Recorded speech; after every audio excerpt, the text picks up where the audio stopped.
என்ன பாத்தியா அம்மாட்ட கேட்டியா வாங்கிக்கோ கோ கோ கோ கோனேசே வாயை பத்தியா நல்லா தெரிஞ்சாயிட்டான் சி வடி விடு. ஐயே என்னது இது? நேற்று வீட்டாண்ட வடக்கு வந்தான் ஐஸ்கிரீம் எடுத்துக்கினேன் எவ்வளோடா அப்படின்னா 100 ரூபா 150 ரூபான்றாமா. சரி ஒரு நாளைக்கு எவ்வளவு வியாபாரம் பண்ணுவா அப்படின்னு கேட்டா 10,000 ரூபா 5,000 ரூபா பையா அப்படின்றாமா. ஊரு விட்டு ஊரு அவர் வந்து வியாபாரம் பண்ணுவாரு. உள்ளூருக்காரன் வாங்கி நக்கி கேட்டான் ஐஸ்கிரீம். அதுக்கு அதான் இன்னைக்கு நானே வியாபாரம் பண்ண ஆரம்பிச்சேன். வியாபாரம் பண்றதுலாம் இருக்கட்டும் நாய, தோசை மாவுத்தின்னு வந்து வியாபாரம் பண்ணுகிற இதே ஐஸ்கிரீம் வித்துனுக்குற உன்னை எவனும் எதுவும் கேட்கலையா? கேட்கலையாமா. இப்ப உப்புக்குதா காரங்கதா எதுவுமே பார்க்க மாட்டானுங்க. ஜில்லுன்னு வாங்கி வாங்கி தின்னு காணுறானுங்கம்மா.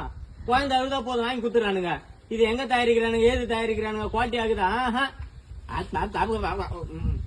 அட நாய, உன்ன மாதிரி ஒரு சில ஆளுங்களால தாண்டா நல்லா வியாபாரம் பண்றவங்க கூட நல்லா குவாலிட்டியா பண்றவங்க கூட கெட்ட பேர் எத்துனுக்குறான்.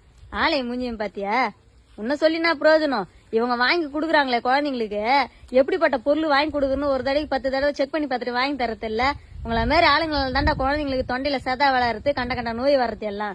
தூக்கிமா போட்டு வேலை மேற பாடுற. இந்தியா அதிகமா ஐயே